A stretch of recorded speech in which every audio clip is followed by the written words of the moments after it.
তারপরেও তারা আসবেন, চোখগুলো হবে নীল এবং কালো বর্ণ, নীলাভ চোখের, কালো। মুনকার নাকি উঠে বসিয়ে দেওয়া হবে। এবার তিনটা প্রশ্ন। প্রথমে প্রশ্ন হচ্ছে কি, মান রব, তোমার রবকে? তখন মুমিন বান্দা বুক ফুলিয়ে বলবে রব্বি আল্লাহ, আমার রবকে আল্লাহ। পৃথিবীতে যে ব্যক্তি আল্লাহর সাথে শিরিক করে নাই, আল্লাহর তাওহীদের উপর থেকেছে এবং তার উপরে মৃত্যুবরণ করেছে, ইনশাআল্লাহ সে ব্যক্তি এর উত্তর নির্দ্বিধায় দিতে পারবে।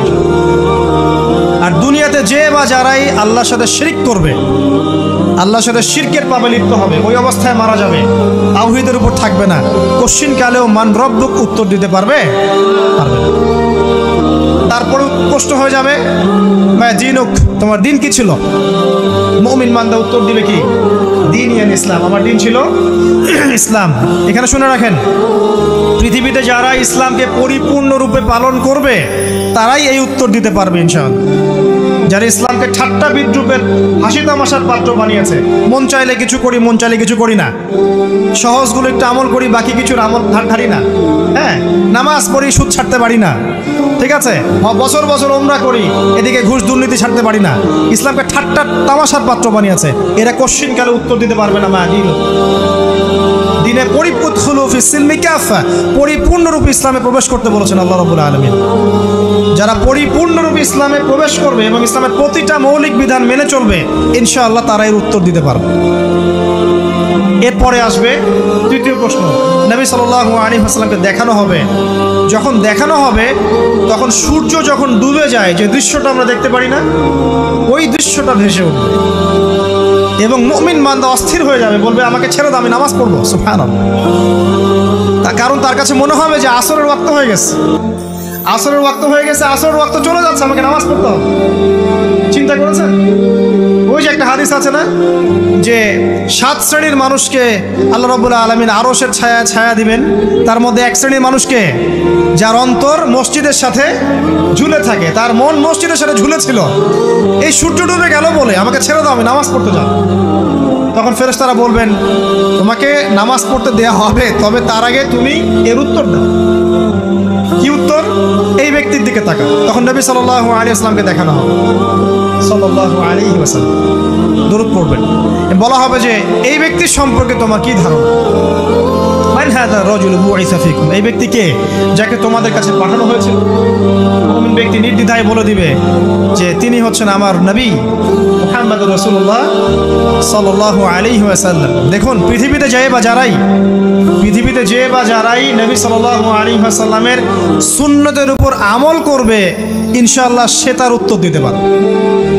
দুনিয়াতে যারা নবীর সুন্নতের 5 পয়সা পরোয়া করছে না, তার আদর্শের 5 পয়সা দাম দিচ্ছে না, তারা কোশ্চিন কালে উত্তর দিতে পারবে। নাম হতে পারে আব্দুর রহমান, আব্দুর রহিম, নবীর সুন্নতের ধার ধারে না, তারা উত্তর দিতে পারবে। নবীর সুন্নতের গুরুত্ব কত গভীর, এটা আমাদেরকে এখান থেকে বুঝতে হবে। তাই প্রিয় যুবক ভাইরা, মুসলিম ভাইরা, আমাদের জীবনটাকে নবীর আদর্শ এবং সুন্নতে ঢেলে সাজাতে হবে। সকাল থেকে সন্ধ্যা পর্যন্ত প্রতিটা কাজ করবো কার তরিকায়? রাসূলের তরিকায়। নামাজ পড়বো তার তরিকায়, রোজা, সিয়াম, হজ, জাকাত, আমল, মুআমালাত, আখলাক সব কার তরিকায়? নবী সাল্লাল্লাহু আলাইহি ওয়াসাল্লামের তরিকা অনুযায়ী ইনশাআল্লাহ। আল্লাহ পাক তৌফিক এনায়েত করুন, আমিন। এবার ফেরেশতা দুজন জিজ্ঞাসা করবেন অবাক হয়ে, তুমি কিভাবে এটা জানলে? তুমি কিভাবে এই 3টা প্রশ্নের উত্তর দিতে পারলে? কারণ বেশিরভাগ মানুষ তো উত্তর দিতে পারবে না, বেশিরভাগ মানুষই এই উত্তর দিতে পারবে না। কারণ কিয়ামতের মাঠে 1999 জন মানুষ জাহান্নামে যাবে, নাউজুবিল্লাহ। তো এটা কঠিন পরীক্ষা। আল্লাহ রাসূল সাল্লাল্লাহু আলাইহি ওয়াসাল্লাম বলেছেন যে নিশ্চয়ই তোমাদেরকে এখানে পরীক্ষায় ফেলা হবে, আর তোমরা যদি এই পরীক্ষা জেনে তোমাদের মৃতদেরকে দাফন করা থেকে বিরত না থাকতে, তাহলে আমি তোমাদেরকে শুনিয়ে দিতাম কবরে কেমন পরীক্ষা হয়। মানে যদি আমরা শুনতে পারতাম যে কবরে কেমন পরীক্ষা হয়, আমরা ভয়ে আমাদের মৃতদেরকে দাফন পর্যন্ত করতাম না। এটা নবীজি বলছেন সাল্লাল্লাহু আলাইহি ওয়াসাল্লাম। তাকে জিজ্ঞাসা করা হবে যে তুমি কিভাবে জানলে এটা? বেশিরভাগ মানুষ তো পারে না উত্তর দিতে। তখন সেই ব্যক্তি বলে বসবে, সেই ব্যক্তি বলবে যে করাতু কিতাব আল্লাহ, আমি আল্লাহর কিতাব এই কোরআন পড়েছি। মুমিন বলবে আমি আল্লাহর কোরআন পড়েছি। আমানতু বিহি, আমি এর উপর ঈমান এনেছিলাম। ওয়া সাদ্দাকতু, এবং সত্যায়ন করেছিলাম। অতএব দুনিয়াতে যারা দ্বীনের জ্ঞান অর্জন করছে না, কোরআন পড়ছে না, হাদিস পড়ছে না, পড়াশোনার চেষ্টা করছে না, জানার চেষ্টা করছে না, কবরে পাওয়ার ডিফিকাল্ট আছে। এটা একটা অন্যতম প্রশ্ন। আমরা কিন্তু মনে করি 3টা প্রশ্ন হচ্ছে, আসলে প্রশ্ন হচ্ছে কয়টা? 4টা। 3টার পরে আরো একটা এক্সট্রা। কিভাবে জানলে? তখন উত্তর দিচ্ছে আমি আল্লাহর কিতাব পড়েছি, ঈমান এনেছি, সত্যায়ন করেছি। সুবহানাল্লাহ। নবী সাল্লাল্লাহু আলাইহি ওয়াসাল্লাম হাদিসের পরের অংশে বলছেন যে যখন কাফের বান্দাকে উঠানো হবে, তখন ডানেও কিছু নাই, বামেও কিছু নাই, সামনে পিছনে কিচ্ছু নাই। মাথার দিক থেকে ফেরেশতারা চলে আসবেন, উঠিয়ে বসানো হবে, প্রশ্ন করা হবে কে তোমার রব? একটাই উত্তর, লা আদরি, আমি জানি না। নাউযুবিল্লাহ। কি তোমার দিন? লা আদরি, আমি জানি না। এই যে আল্লাহর তো খবর নাই, আল্লাহ পাকের বিধান মেনে চলার কোনো খবরই নাই, পরোয়াই নাই। সে জানবে কিভাবে ইসলাম কি জিনিস? সে জানবে কিভাবে আল্লাহ কি জিনিস? ও তো আল্লাহকে চিনেই না। দিব্যি বলে বেড়াচ্ছে মহাবিশ্ব সৃষ্টি হয়েছে বিগ ব্যাং থেকে, আল্লাহ বলে কেউ নাই। মানুষ সৃষ্টি হয়েছে বান্দর থেকে, নাউযুবিল্লাহ। মানুষ তো আল্লাহকে চিনছে না। এখনো মানুষ মনে করছে যে আল্লাহ বলতে কেউ নাই। এবং এই মুক্ত চিন্তার নামে, বাক স্বাধীনতার নামে নাস্তিকতার যে চর্চাটা বেড়েছে বাংলায়, এটা আশঙ্কাজনক। বড় বড় বিশ্ববিদ্যালয় থেকে পড়ে আসছে, অনেক সময় দেখলাম বড় বিশ্ববিদ্যালয়ের প্রফেসর, সে বলছে যে মহাবিশ্ব বিগ ব্যাং দিয়ে সৃষ্টি হয়েছে, সৃষ্টিকর্তা নাই। তো মুসলিম বিজ্ঞানীর একটা কথা বলতেন যে মানুষ বিজ্ঞান সম্পর্কে অল্প জানলে নাস্তিক হয়ে যায়, আর অনেক গভীর জ্ঞান অর্জন করলে আল্লাহর কাছে আত্মসমর্পণ। খেয়াল করে দেখবেন ডক্টর, ইঞ্জিনিয়ার যারা বড় বড় লেভেলে চলে গেছেন, অনেক সিনিয়র, তারা কিন্তু বেশিরভাগ নামাজি দেখবেন, নামাজ পড়ে, দান সদকা করে, সমাজ কল্যাণমূলক কাজ করে। তারা কিন্তু রোগীর সেবা করতে গেলেও বলে যে নামাজ পড়িয়েন, রোজা রাখিয়েন, তারা কিন্তু বলে। অনেক ডক্টর আমি দেখেছি এমন, যারা যত বেশি গবেষণা করে তারা তত বেশি আস্তিক হয়ে যায়, আর টুটাফাটা গবেষণা করলে নাস্তিক হয়ে যাবে। কত প্রশ্ন, ইসলামের এটা কেন, ওইটা কেন, ইসলামে বহুবিবাহ কেন, হ্যাঁ ইসলামে কি পর্দার বিধান কেন, তারপর ইসলামে এত রেস্ট্রিকশনস, এত বাইন্ডিংস কেন, হ্যাঁ স্বাধীনতা নাই কেন, কত প্রশ্ন। ইসলামের এগেনস্টে কত তীর এখন ছোড়া হচ্ছে। তো এই ব্যক্তি কেমন করে উত্তর দিবে যে মাহদিনুক, তোমার দিন কি? আল্লাহর দিকে কত প্রশ্ন ছোড়া হচ্ছে, কত শিরকের পাপ আমরা করছি, অনেক সময় মুসলিম হয়েও শিরকের পাপ করছি। কিভাবে উত্তর দিবে? 3 নাম্বার প্রশ্ন যখন করা হবে এই ব্যক্তিকে, দেখো দেখি, সে বলবে যে আমি জানি না এই ব্যক্তিকে, তবে শুনেছিলাম, মানুষের মুখে শুনেছিলাম, মানুষ যা বলতো আমি তাই বলতাম। মানে সে রাসূল সাল্লাল্লাহু আলাইহি ওয়াসাল্লামের নাম শুনেছিল হয়তো বা, কিন্তু তার সুন্নত বা আদর্শ কখনো মেনে চলে নাই, পারলো না। এবার জান্নাতি ব্যক্তি হলে কি হতো? ওই যে সূর্য ডুবছিল যেখানে, তার দৃষ্টির সীমা পর্যন্ত কবরকে প্রশস্ত করে দেয়া হতো, এবং জান্নাতের একটা দরজা তার কবরে খুলে দেয়া হতো। এটা কিভাবে করা হবে সেটা আল্লাহ পাক জানেন, এটার ব্যাখ্যা করার জ্ঞান আল্লাহ আমাদেরকে দেন নাই। যেই মানুষের ক্ষুদ্র জ্ঞানে মানুষ ব্যাকটেরিয়া ভাইরাস নিয়ে গবেষণা করতে হিমশিম খেয়ে যায়, সে মহাবিশ্বের স্রষ্টা নিয়ে কিভাবে গবেষণা? আল্লাহ পাকের অসীম জ্ঞানের সামনে আমার জ্ঞান কি? খুবই ক্ষুদ্র। হাদিসে এসেছে বুখারী শরীফের মধ্যে যে একটা মহাসমুদ্রের মধ্যে যদি একটা পাখি 1 ফোঁটা পানি উঠিয়ে নিয়ে যায়, ওই 1 ফোঁটা পানি হচ্ছে মহাবিশ্বের জ্ঞান, আর বাকি পুরো মহাসাগর হচ্ছে আল্লাহ পাকের জ্ঞান। তো আমরা এই ক্ষুদ্র জ্ঞানের মানুষ হয়ে আল্লাহর জ্ঞানকে কেমন করে পেনিট্রেট করতে পারি? তো আল্লাহ পাক জান্নাতের দরজাগুলো খুলে দিবেন, একটা দরজা খুলে দিবেন, সেখান থেকে বাতাস আসবে, জান্নাতের নাজ নেয়ামত উপভোগ করতে থাকবে, এবং তার রূহটাকে সবুজ রঙের পাখির আকৃতিতে জান্নাতে রেখে দেওয়া। ইল্লিন মানে ওখানে জান্নাতের নিয়ামত সে পাবে। এটাকে বলা হয় দারুল বারজাখ বা বারজাখের জীবন। জীবন অনেকগুলো, একটা ছিল রুহের জগৎ। রুহের জগতে আমরা সবাই ছিলাম।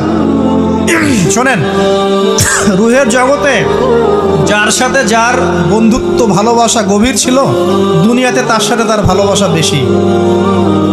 এটা হয়তো জানেন না, জানতেন হাদিসটা? রুহের জগতে যদি কখনো আপনার সাথে আমার দেখা হয়ে থাকে, দুনিয়াতে আপনার সাথে আমার দেখা হবে ইনশাআল্লাহ। রুহের জগতে যদি আপনার আমার মধ্যে ঘনিষ্ঠ ভালোবাসা থেকে থাকে, এখানেও ভালোবাসা হয়ে যাবে ইনশাআল্লাহ। এটা বলে আমি আবার তোমাদের বয়ফ্রেন্ড গার্লফ্রেন্ড ভালোবাসা বুঝাই নাই, ওই ভালোবাসার কথা বলি না। আবার রুহের জগতে বিদ্বেষ, এখানেও দেখবেন বিদ্বেষ। ওটা একটা জগৎ ছিল যেখানে আল্লাহ পাক সমস্ত আদম সন্তানকে সৃষ্টি করে তাদের রুহটাকে রেখেছিলেন এবং ওয়াদা নিয়েছেন। কি ওয়াদা? আল্লাহ পাক বলেছিলেন আলাস্তু বিরব্বিকুম, সূরা আরাফের 182 নম্বর আয়াত পড়ে দেখবেন, 182 নম্বর আয়াত। আল্লাহ পাক বলেছিলেন যে আমি ওয়াদা নিয়েছিলাম, আলাস্তু বিরব্বিকুম, আমি কি তোমাদের রব নই? আমরা সবাই বলেছিলাম বালা ইয়া রব্বি, অবশ্যই আপনি আমাদের রব। দুনিয়াতে এসে আমরা ভুলে গেছি। এই ভুলে যাওয়াটা মনে করায় দেওয়ার জন্যই আল্লাহ পাক আসমানি কিতাব নাজিল করেন, নবী রাসূল পাঠান, আমাদের কান পর্যন্ত ইসলামের দাওয়াত পৌঁছে দেন, যাতে আমরা মনে করতে পারি। এবার আসেন রুহের জগতের পর আসলাম এই যে দুনিয়ার জগৎ, দারুদ দুনিয়া। দুনিয়ার মধ্যে আছি হয়তো 50, 60, 70, 100 বছর হাইয়েস্ট। এরপর যাবে দারুল বারজাখ, বারজাখের জগৎ। পাপী ব্যক্তি হলে জাহান্নামের দরজা খুলে দেওয়া হবে আর জাহান্নামের সে আযাব ভোগ করতে থাকবে, এবং পুণ্যবান ব্যক্তি হলে জান্নাতের দরজা খুলে দেওয়া হবে এবং এর নাজ নেয়ামত সে ভোগ করতে থাকবে। তখন তাকে বলা হবে এটা জান্নাতের সেই জায়গা যেখানে তুমি থাকবে। এটা দেখার সাথে সাথে, শোনার সাথে সাথে তার যে খুশি উৎফুল্ল তার অনেক বেড়ে যাবে এবং সে কি করবে জানেন? সে পৃথিবীতে ফিরে আসতে চাইবে। সে বলবে আমাকে আমার পরিবারবর্গকে জানাতে দেন, আমাকে আমার পরিবারবর্গকে জানাতে দেন যে আমি ভালো আছি। তখন ফেরেশতারা তাকে বলবেন যে এটা সম্ভব না, তোমার এবং তাদের মাঝে দারুল বারজাখ আছে, তুমি এটা ভেদ করে যেতে পারবে না। তখন তার আত্মাটাকে ইল্লিনে দেওয়া হবে, একটা সবুজ পাখির আকৃতিতে জান্নাতে ঘুরে বেড়াবে ইনশাআল্লাহ। আর যদি জাহান্নামী হয় তাহলে যে বললাম দরজা খুলে যাবে জাহান্নামের, মর্মান্তিক আযাব তার দিকে আসতে থাকবে। কবর সংকুচিত হয়ে আসবে এমনভাবে যাতে তার বাম পাজর ডান পাজরের ভিতরে এইভাবে ঢুকে যাবে। এই আযাব চলতে থাকবে ইলা ইয়াউমি ইউবআসুন, পুনরুত্থানের দিন পর্যন্ত। এখন এই যে হাদিসটা আপনারা শুনলেন, এই হাদিসটা ব্যক্তিকেন্দ্রিক নয় কি? এখানে তিনটা বিষয় আপনাকে ফোকাস করতে হবে আমাদেরকে। এক, তাওহীদ, আল্লাহ পাকের তাওহীদ। দুই, রিসালাত, রাসূলুল্লাহ সাল্লাল্লাহু আলাইহি ওয়াসাল্লামের রিসালাত। এবং আখিরাত, পরকাল। এই তিনটা বিষয় খুব স্বল্প কথায় বলছি। দেখুন, তাওহীদ কি? আল্লাহ পাকের একত্ববাদ। এক আল্লাহকে আপনি সৃষ্টিকর্তা মানবেন, রিজিক দাতা মানবেন, পালনকর্তা মানবেন, সন্তান দাতা, ভালো মন্দের মালিক, সমস্ত কিছুর মালিককে আল্লাহ। আল্লাহ আল্লাহ আমাকে বাঁচিয়ে রেখেছেন, আল্লাহ আমাকে মৃত্যু দিবেন, আল্লাহ আমাকে রিজিক দেন, আল্লাহ আমাকে সন্তান দিবেন, আল্লাহ আমার ভালোর মালিক, আল্লাহ মন্দের মালিক, আল্লাহ সমস্ত কিছুর মালিক। এই কনসেপ্ট পরিষ্কার থাকবে, লা ইলাহা ইল্লাল্লাহ পরিষ্কার থাকবে। সমস্ত বিষয় কার পক্ষ থেকে? আল্লাহর পক্ষ থেকে। তাওহীদ, শর্ট সংক্ষিপ্ত কথায় বললাম তাওহীদ। এর মধ্যে তিনটা ক্লাসিফিকেশন আছে, রুবুবিয়্যাত, উলুহিয়্যাত, আসমা ও সিফাত। এটা আপনারা কিতাবুত তাওহীদ বই থেকে পড়ে নিয়েন। সংক্ষেপে বলে দেই, রুবুবিয়্যাত আল্লাহ পাকের সমস্ত বিষয়গুলো তার দিকে সম্বন্ধ করা, সৃষ্টিকর্তা, পালনকর্তা, রিজিক দাতা সবকে আল্লাহ। উলুহিয়্যাত কি? দুনিয়াতে এসেছি আল্লাহ পাকেরই দাসত্ব করতে হবে, অন্য কারো দাসত্ব চলবে না, তাওহীদ উলুহিয়্যাত। আসমা সিফাত কি? আসমা সিফাত মানে হচ্ছে আল্লাহ পাকের নাম গুণাবলীগুলো আছে, আল্লাহ পাক রহমান, আল্লাহ পাক রহিম, আল্লাহ পাক রাজ্জাক, হ্যাঁ, আল্লাহ পাক গফুর, আল্লাহ পাক শদীদুল ইকাব, সমস্ত গুণাবলী কার? আল্লাহ। এই হলো আসমা সিফাত। আল্লাহ পাক যেমন, আল্লাহ পাক তেমন, আল্লাহ পাক নিজের মতো, কারোর সাথে তুলনীয় নন। আল্লাহু আহাদ, একক, আল্লাহুস সামাদ, তিনি অমুখাপেক্ষী, লাম ইয়ালিদ ওয়া লাম ইউলাদ, তিনি জন্ম দেননি, জন্মিতও নন, ওয়া লাম ইয়াকুল লাহু কুফুয়ান আহাদ, তার সমতুল্য আর কিছুই নাই। আল্লাহ থেকে সব কিছু হয়, এটাই হলো তাওহীদ। এখন এর তাওহীদের বিরুদ্ধে গেলে কি হয়ে যাবে? সে কেউ যদি মনে করে যে আল্লাহ ছাড়া কেউ আমাকে জীবন দিতে পারে, আল্লাহ ছাড়া কেউ আমাকে মারতে পারে, আল্লাহ ছাড়া কেউ আমাকে রিজিক দিতে পারে, অথবা আল্লাহ ছাড়া কেউ সন্তান দিতে পারে, আল্লাহ ছাড়া অন্য কারো কাছে কেউ যদি দোয়া করে, আল্লাহ ছাড়া অন্য কারো জন্য নজর মানত করে, আল্লাহ ছাড়া অন্য কারো নামে কসম খায়, আল্লাহর হালালকে হারাম করে দেয়, আল্লাহর হারামকে হালাল করে নেয়, ঠিক আছে? আল্লাহ থেকে শুভ অশুভ আসে না, শুভ আল্লাহর পক্ষ থেকে আসে, অশুভ শয়তানের পক্ষ থেকে আসে, এমনও যদি কেউ মনে করে। শুভ অশুভ দুটোই আল্লাহর পক্ষ থেকে আসে, কিন্তু কেউ যদি মনে করে না শুভগুলো আল্লাহর পক্ষ থেকে, অশুভগুলো শয়তানের পক্ষ থেকে, এমনও যদি মনে করে, শিরক হয়ে যাবে। মুসলিমরা চলাফেরায় শিরক করছে। এখন মুসলিমরা আল্লাহ ছাড়া অন্য কারো কাছে চাচ্ছে, মুসলিমরা অনেকে কবরে সেজদা করছে, মুসলিমরা অনেকেই মৃত মানুষের কাছে দোয়া করছে, হাতে বালা পরে আছেন, খোলেন না। কেন খোলেন না? ভয়ে যদি আপনার ক্ষতি হয়, শিরক। মুসলিমরা দেখবেন আগুনের সামনে মাথা নত করছে, মুসলিমরা এখন মেডিটেশন করে, ধ্যান করে, মুসলিমরা জিনকে তাবে করতেছে। অনেক সময় দেখা যায় মুসলিমরা জাদু করতেছে, জাদুবিদ্যা, কুফরি কালাম করছে না? করছে। সবই শিরক, সবই শিরক। মুসলিমরা দেখবেন আল্লাহর হালাল যেগুলো আছে এগুলোকে হারাম করে ফেলছে, আবার অনেক সময় আল্লাহর হারামগুলোকে হালাল করে নিচ্ছে। সুদ কি ভাই? এখানে ফরজ, হালাল করে নেওয়া হয়েছে। মদ কি? তোমাদের কাছে তো ওয়াজিব, না খাইলে ঘুম হয় না। তো এই যে আল্লাহ হারামগুলোকে কি করছি আমরা? হালাল করে ফেলি, এটাও শিরক, কুফরি একটা। তো এক কথায় তাওহীদের উপর যারা থাকবে মান রব্বক উত্তর দিতে পারবে ইনশাআল্লাহ। যারা শিরক করে ফেলবে ওই অবস্থায় মারা যাবে, মান রব্বক উত্তর দিতে পারবে না। আমার কথা কি বোঝা যাচ্ছে? আমি সহজ করার চেষ্টা করছি কিন্তু হয়তো পারছি না, এটা আমার ব্যর্থতা। এক কথায় যদি আমরা কবরের প্রথম প্রশ্নের উত্তর দিতে চাই তাহলে আমাদেরকে অবশ্যই তাওহীদের উপর থাকতে হবে, শিরকে যাওয়া যাবে না। প্রিয় ভাইরা, শিরকের পাপ থেকে আজকে তওবা করে ফেলবেন। আল্লাহ জেনে না জেনে জীবনে যত শিরক করেছে আল্লাহ মাফ করে দাও, আমিন। এবং আগামী দিনগুলোতে শিরকের পাপে লিপ্ত হয় না। প্রিয় ভাইরা, যদি আপনার আমল নামায় আসমান জমিন সমানও পাপ থাকে, শিরকের পাপটুকু না থাকে, আল্লাহ পাক আপনার পুরো পাপ মাফ করতে পারবে ইনশাআল্লাহ। আল্লাহ পাক বলেছেন মেরাজের রাতে নবী সাল্লাল্লাহু আলাইহি ওয়াসাল্লামকে আরশে আজিমের কাছে উঠিয়ে নিয়ে আল্লাহ পাক 3টা ওহী করেছেন। কয়টা ওহী? একটা ছিল 5 ওয়াক্ত নামাজ, ঠিক আছে? 2টা হচ্ছে 2 নাম্বার হচ্ছে সূরা বাকারার শেষের 3টা আয়াত। 3 নাম্বার একটা ওয়াদা, একটা প্রতিশ্রুতি। সেটা কি? হে মুহাম্মদ সাল্লাল্লাহু আলাইহি ওয়াসাল্লাম, তোমার উম্মতের মধ্যে কেউ যদি আসমান জমিন সমান পাপ নিয়ে আমার সামনে হাজির হয় কিন্তু আমার সাথে কাউকে শরিক না করে, শিরক না করে, তাহলে আমি আল্লাহ তার সামনে আসমান জমিন সমান ক্ষমা নিয়ে হাজির হব, মানে মাফ করে দেওয়া হবে ইনশাআল্লাহ। অতএব শিরকের পাপে যায় না, ইনশাআল্লাহ জান্নাতে যাওয়া যাবে। যে ব্যক্তি মন থেকে একবার লা ইলাহা ইল্লাল্লাহ পড়েছে, সমস্ত বিষয় আল্লাহর দিকে সুপর্দ করে, তার অন্যান্য অনেক পাপ থাকতে পারে, আল্লাহ পাক চাইলে সব পাপ মাফ করতে পারে।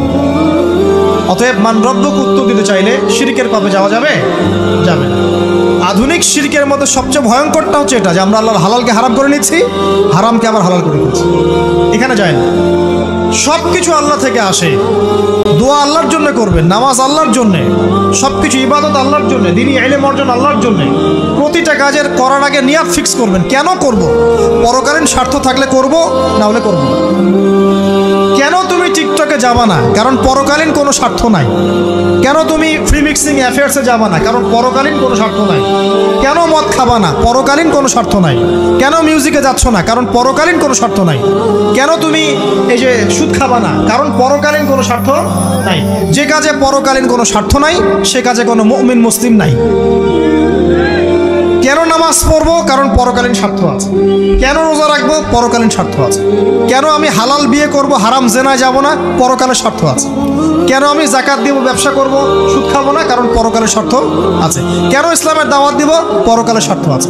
কেন হাদিস প্রচার করব? কারণ পরকালের স্বার্থ আছে। ইসলামের জন্য সবর করব কেন? পরকালের স্বার্থ আছে। পরকালের স্বার্থ যেখানে, মুসলিম সেখানে।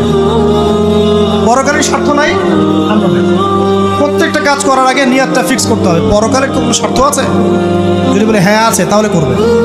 স্বার্থ নাই, আমি নাই। কোনো ফুজুল কি বাত বা ফাহেসা কোনো কাজ, এসব কাজে আমরা নাই, বিকজ এগুলোতে কোনো পরকালীন স্বার্থ নাই। ব্যাস, আমাদের জীবনের প্রতিটা মোমেন্ট, প্রতিটা সেকেন্ড আল্লাহর দেয়া দান। আমি নিজের ইচ্ছা মতো এটাকে অপব্যয় করতে পারি না। হ্যাঁ, আপনি মিউজিক শুনতে চান, আপনি সং পছন্দ করেন, আপনি নাশিদ শোনেন, ইসলামিক নাশিদ শোনেন, ওখানে আপনার ইমান একটু দীপ্ত হবে, পরকালীন স্বার্থ আছে। আপনি নিজের যৌন চাহিদাকে দমন করতে পারছেন না, হালালভাবে বিয়ে করে নেন। বিয়ে করার পর আপনি যত ইচ্ছা স্ত্রীকে মহব্বত করেন, প্রত্যেকটা মহব্বতে নেকি পাবেন। এমনকি স্ত্রীর দিকে নেক নজরে তাকাবেন, তাতেও নাকি। তার মুখে খাবার তুলে দেবেন, তাতেও নাকি। তার হাত ধরে হাঁটবেন, তাতেও নাকি। তাকে নিয়ে রাত্রে চাঁদ দেখবেন, তাতেও নাকি। আপনি আপনার নিয়তটাকে চেঞ্জ করেন, কাজের ডাইরেকশন চেঞ্জ করেন। পরকালের স্বার্থ থাকলে করবো, না হলে করবো না। আপনি পছন্দ করেন ঘুরে বেড়াতে, আল্লাহর দ্বীনের দায়ী হয়ে ঘুরে বেড়ান না, সমস্যা কি? আল্লাহ আল্লাহর জমিন ঘুরে দেখেন, এইসব অবান্তর কাজে লিপ্ত না থেকে আল্লাহ পাকের নিদর্শনগুলো ঘুরে দেখেন, আপনার ঈমান বাড়বে ইনশাআল্লাহ। আপনার সংস্কৃতি ভালো লাগে, ইসলামিক সংস্কৃতি মেনে চলেন। আপনি কবিতা লিখতে ভালোবাসেন, ইসলামিক কোনো কবিতা লেখেন। আপনি উপন্যাস পড়তে ভালোবাসেন, ইসলামিক কোনো উপন্যাস পড়েন। আমি বলছি না এগুলোর বাইরে কোনো পড়াশোনা করা যাবে না, এমনটা আমি কিন্তু বলছি না। আমি বলছি আপনি আপনার পুরো কাজটাকে আগে ফিক্স করবেন পরকালের কোনো স্বার্থ আছে কি নাই। যদি হ্যাঁ দেখা যায় হ্যাঁ পরকালের স্বার্থ ঠিক আছে, অবশ্যই করেন, কোনো সমস্যা নেই, আল্লাহ বোঝার তৌফিক দান করুন। তো দেখুন প্রিয় ভাইরা, শিরকের পাপে যাওয়া যাবে না। এই শিরকের পাপ না থাকলে আমলনামায় ইনশাআল্লাহ আমরা জান্নাতে যাব এবং কবরের উত্তর দিতে পারবো ইনশাআল্লাহ। মান রব্বুক, উত্তর পাস ইনশাআল্লাহ। তারপরে কি মা দীনুক, এক কথায় ইসলামের অনেক বিধিবিধান আছে, নামাজ, কালিমা, সওম, যাকাত, হজ সব আছে। আমর বিল মারুফ, নাহি আনিল মুনকার, পিতামাতার খেদমত, প্রতিবেশীর অধিকার, স্ত্রীর অধিকার, তারপরে সন্তানদের অধিকার, যাকাত সব কিছুই আছে। এখন যদি ইসলামের কিছু অংশকে মেনে নেন, কিছু অংশকে না মানেন, এটা কিন্তু কুফরি। ইসলামের কিছু অংশকে মানছেন, কিছু অংশকে মানছেন না, এটা কিন্তু কুফরি। ইসলামের পরিপূর্ণ বিধানটাকে যদি মেনে চলেন ইনশাআল্লাহু আযজা ওয়া জাল আপনি মা দীনুক উত্তর দিতে পারবেন। আপনি আমল করতে পারেন না পারেন, মনে করেন আপনি আমল করতে পারছেন না, কিন্তু আপনি আকীদা পোষণ করছেন যে হ্যাঁ ইসলামে যা আছে আমি সব কিছু মেনে চলি, কিন্তু হয়তো আমল করতে গিয়ে আমি পারছি না। আমি হয়তো নামাজ 5 ওয়াক্ত পড়তে হয় আমি জানি, আমি মানি, কিন্তু আমার মাঝে মাঝে মিস হচ্ছে, মাঝে মাঝে আমি জামাত মিস করে ফেলছি। আপনি মানেন যে সওম রাখতে হয়, মাঝে মাঝে আপনার সওম মিস হয়ে যাচ্ছে, কিন্তু আপনি বিশ্বাস করেন যে হ্যাঁ আপনি সওম রাখতে হয়, আপনার আকীদা ঠিক আছে। আপনি যাকাত দেন নাই এতদিন, কিন্তু আকীদা রাখেন হ্যাঁ দিতে হয়, আমি সুযোগ পেলে দিয়ে দিব। এই যে কনসেপ্টটা ক্লিয়ার রাখা যায় না, ইসলামের বিধানগুলো প্রতিটা আমি মানি মন থেকে, হয়তো আমল করতে গিয়ে আমি পেরে উঠতেছি না বা হয়ে উঠছে না। ইনশাআল্লাহ একদিন না একদিন আল্লাহ পাক আপনাকে তৌফিক দিবেন, আল্লাহ পাক তৌফিক দান করুক। কিন্তু কনসেপ্ট যদি ক্লিয়ার না থাকে যে আমি কিছু অংশ মানি, কিছু অংশ মানি না, এটা ইসলাম হলো না। উদখুলু ফিস সিলমি কাফা, পরিপূর্ণরূপে ইসলামে প্রবেশ করেন। দিনী বোন অনেকে আছে পর্দা হয়তো করতে পারছে না, কিন্তু মনে করে, বিশ্বাস করে যে পর্দা করতে হয়, এটা ফরজ। ইনশাআল্লাহ আল্লাহ চাইলে ওকে একদিন তৌফিক দিবেন ইনশাআল্লাহ। হয়তো এখন মুখ খোলা আছে, হয়তো বা আগে গেঞ্জি টি শার্ট পরে ঘুরতো, এখন সেলোয়ার কামিজ পরছে, ঢিলে ঢালা জামা পরছে, এখনো বোরখা পরছে না। ওকে তুচ্ছ তাচ্ছিল্য করার দরকার নাই আপাতত, ওকে আরো বুঝান, আরো নরম হন, আরো বুঝিয়ে সুঝিয়ে ইসলামের দিকে আনার চেষ্টা করুন। এত দূর এসেছে, ওই পর্যন্ত যাবে ইনশাআল্লাহ। কারণ ও বিশ্বাস করে হ্যাঁ পর্দা করতে হয়, আমি মানি পর্দা করতে হয়, কিন্তু আমি এখন করতে পারছি না, ইনশাআল্লাহ করবো, আল্লাহ পাক চাইলে তৌফিক দিবেন ইনশাআল্লাহ। তো এই যে বিষয়টা, যে ইসলামকে মনে আগে ধারণ করা, যে না আমি মানি ইসলামের প্রত্যেকটা বিধান ঠিক আছে। চুরি করলে চোরের হাত কাটতে হয়, ইসলাম বলেছে। ডাকাতি করলে শাস্তি আছে। জেনা যদি কেউ করে 100 বেত্রাঘাত, মদ খাইলে 40টা বেত্রাঘাত, ব্যভিচার যদি করে কেউ, এই পরকীয়া করে বিবাহিত ব্যক্তি, রজম। এগুলো কেসাস, একজন একজনকে হত্যা করলে তাকেও কেসাস করতে হয়। এই বিধানগুলো আছে। এখন আপনি বলতে পারেন আমি এই ওয়ার্ল্ডের প্রেক্ষাপটে এটাকে বাস্তবায়ন করতে পারছি না, কিন্তু আমি বিশ্বাস করি ইসলামে বিধানগুলো আছে, এটা আল্লাহর বিধান। ইনশাআল্লাহ আপনি মাফ পেয়ে যাবেন, ইনশাআল্লাহ আল্লাহ চাইলে আপনি মাফও পেয়ে যাবেন। কিন্তু যদি মনে করেন না এই যুগের এগুলো চলেই না, আমি আল্লাহ পাকের এসব বিধান কিচ্ছু মানি না, আমি যে বিধান বুঝি এটাই চূড়ান্ত, তাহলে খবর আছে, তাহলে মা দীনুক উত্তর দিতে পারবেন। বুঝেন বিষয়টা, বোঝেন, আকীদাটা ক্লিয়ার করেন যে না আমি পারতেছি না, এটা একটা বিষয়, কিন্তু আমি বিশ্বাস করি ইসলামের এগুলো অংশ, হয়তো আমি এখন পারছি না, ইনশাআল্লাহ ভবিষ্যতে পারবো। আল্লাহ চাইলে আপনাকে তৌফিক দিবেন ইনশাআল্লাহ। আমরা দোয়া করি আল্লাহ পাক আমাদেরকে পরিপূর্ণরূপে ইসলামে প্রবেশ করার তৌফিক দান করুন। আর সর্বশেষ কি, এটা যদি করতে পারে মা দীনুক উত্তর দিতে পারবে।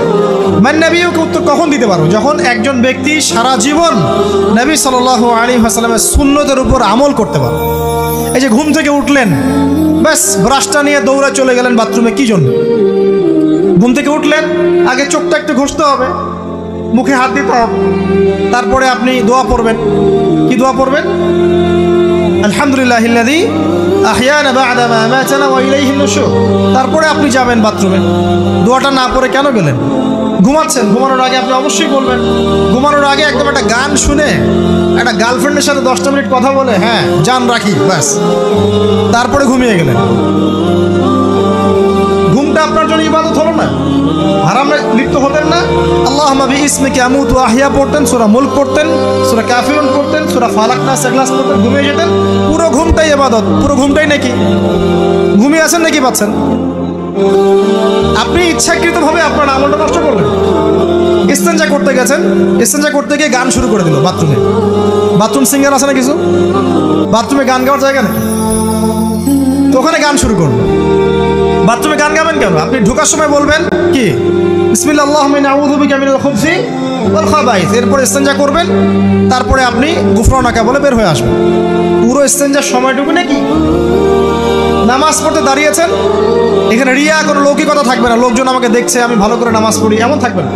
নামাজে দাঁড়িয়েছেন আল্লাহর জন্য খালেস। এখন আল্লাহ আপনার মাঝখানে আর কেউ নাই, আল্লাহ আপনার মাঝখানে আর কেউ নাই। এমনকি যা ইচ্ছা তাই নামাজ পড়বেন। একদল বের হয়েছে, এখন দেখি 2 ওয়াক্ত নামাজ পড়ে। তাদের বক্তব্য হচ্ছে যে 5 ওয়াক্ত নামাজ নাকি কোরআনে নাই, আর ওরা খালি কোরআন মানে হাদিস নাকি মানে না। কত যে ফেরকা এখন বের হয়েছে আল্লাহ ভালো জানে। তো 5 ওয়াক্ত নামাজ কোরআনে নাই বলে, সুবহানাল্লাহ। তো 2 ওয়াক্ত নামাজ পড়ে। এখন নামাজ কি মন গরম হবে পড়লেই হবে? ফজরের নামাজে দাঁড়িয়েছেন, ফজরের নামাজ কয় রাকাত? 2 রাকাত। এখন আমি যদি বলি নামাজ তো ভালো কাজ, 2-এর জায়গায় 4 পড়লে কি সমস্যা ফজরে? যদি এমনটা বলি হবে? কেন হবে না? কারণ নবী সাল্লাল্লাহু আলাইহি ওয়াসাল্লাম 2 পড়েছেন, আমাকে 2 পড়তে হবে। সিম্পল। 4 পড়লে আপনার নামাজ বাতিল। ফজরের নামাজ 4 রাকাত পড়লে নামাজ কি বাতিল হবে না? মাগরিবের নামাজে দাঁড়িয়েছেন, 3 রাকাত নামাজ। তখন আপনি মনে চিন্তা করছেন না 3-এর জায়গায় আমি 4 পড়বো, 5 পড়বো। নামাজ তো ভালো জিনিস, বেশি করলে কি সমস্যা? সবকিছু বেশি করতে হয় না। রাসূলুল্লাহ সাল্লাল্লাহু আলাইহি ওয়াসাল্লাম যা দিয়েছেন তাই করতে হয়। এর নাম সুন্নত, বাইরে গেলে হবে কি বেদাত। প্রত্যেকটা কাজ খেয়াল করতে হবে, প্রত্যেকটা আমল এভাবে। নামাজ, এই যে রোজা রাখবেন, রমজান মাসে রোজা রাখলে এটা ফরজ। আর আপনি চিন্তা করেন রোজা তো ভালো জিনিস, আমি রমজানেও রাখবো, শাবান পুরো 2 মাসে রাখবো, হবে? দেখেন নফল বিষয়টা আলাদা, আমি ফরজের কথা বলছি। কেউ যদি মনে করে ফরজ রোজা আমি 2 মাসে রাখবো, রমজানও রাখবো, শাবানও রাখবো, রোজা ভালো জিনিস করলে কি সমস্যা হবে? হবে না। এভাবেই হজ করতে হয় ওইখানে আরাফার মাঠে। আপনি মনে করেন কুড়িগ্রামে হজের একটা জায়গা বানাইলাম আমরা, কথার কথা। এমনও কিন্তু জায়গা আছে মানুষ অন্য জায়গায় হজ করে, কিন্তু আপনি ভাবছেন এমনি এমনি বলছি। এমন অনেক ফেরকা আছে মুসলিমদের মধ্যে, মুসলিম নামধারী, এগুলো মুসলিম না, হজেরও জায়গা বানাইছে আলাদা, ওখানে হজ করে, ওখানে তাওয়াফ করে। এখন হজ যেখানে করতে হবে ওখানে না করে যদি এখানে করি হবে? হবে না। যাকাত দেওয়ার একটা লিমিট আছে, এইটুক দিতে হবে। আপনি এখন কম দিলেন হবে, আবার দিলেন না আমি একদম বেশি দিয়ে ফাটায় ফেলাবো একেবারে, সেখানে হবে? এই জিনিসগুলো খেয়াল রাখতে হবে যে আমাদের এক কথায় নবী সাল্লাল্লাহু আলাইহি ওয়াসাল্লামের সুন্নাহটা মেনে চল। আমলের ক্ষেত্রেও একইভাবে, আপনার অর্থনৈতিক জীবনেও। নামাজ, রোজা, হজ, যাকাত আপনার পারফেক্ট। এবার আপনি এসেছেন অর্থনীতির ক্ষেত্রে, এসে মাশাআল্লাহ দাড়ি টুপি জুব্বা নিয়ে মাপে কম দিচ্ছেন, চলবে? দাড়ি টুপি জুব্বা আছে, মানুষকে ঠকাচ্ছেন, মজুদ করছেন, সিন্ডিকেট করছেন, অনেক সময় সরকারকে বিব্রত করে ফেলছেন, মাল মজুদ করছেন, দাম বেড়ে যাচ্ছে, বিব্রত হচ্ছে সরকার, হবে? দাড়ি টুপি পাগড়ি জুব্বা পরে, ভিতরটা আগে। ইমান ভিতরে না থাকলে দাড়ি টুপিতে লাভ আছে? তাকওয়া ভিতরে না থাকলে আমার দাড়ি টুপিতে লাভ আছে? মুহসিন হতে হবে। সো ইকোনমিক সেকশনে গিয়েও নবীর আদর্শ ভুলে যাওয়া যাবে না, সেখানেও তার আদর্শ মেনে চলতে হবে। এভাবেই সমাজ জীবন, পরিবার, সর্বক্ষেত্রেই নবীর সুন্নাহ মেনে চললে পরে ওই ব্যক্তিকে উত্তর দেওয়া যাবে ইনশাআল্লাহ, তিনি আমাদের নবী মুহাম্মদ রাসূলুল্লাহ সাল্লাল্লাহু আলাইহি ওয়াসাল্লাম। সর্বশেষ গিয়ে বলা হবে কিভাবে জানলে? তখন উত্তর কি দিবে মুমিন? আমি আল্লাহর কিতাব পড়েছি, ঈমান এনেছি, এরপরে আমি সত্যায়ন করেছি। তার মানে পড়াশোনা করতে হবে না ভাই, আল্লাহর কিতাব পড়তে হবে না? কারা কারা আল্লাহর কিতাব পড়তে জানেন হাত তোলেন। আলহামদুলিল্লাহ। আগামী রমাজান আসার আগেই পুরো কোরআন এক খতম করবেন, পারা যাবে ইনশাআল্লাহ? এবং প্রত্যেক দিন আমাকে ওয়াদা করেন, প্রত্যেক দিন 1 পারা করে কোরআন তেলাওয়াত করব, পারবেন ইনশাআল্লাহ? না বলেন পারবো ইনশাআল্লাহ? পারবো ইনশাআল্লাহ। আল্লাহ পাক তৌফিক দান করুন, আমিন। কোরআন পড়তে হবে, শুধু কি জাস্ট তোতা পাখির মতো পড়েই যাবেন সারা জীবন? অর্থটা একটু বোঝার চেষ্টা করবেন না ভাই? করা উচিত না? করা উচিত। যদি আপনার সামর্থ্য থাকে আপনার অবশ্যই করা উচিত। সামর্থ্য নাই, বয়স হয়ে গেছে, পারেন না, সেটা আলাদা বিষয়। সামর্থ্য আছে আপনার অবশ্যই উচিত।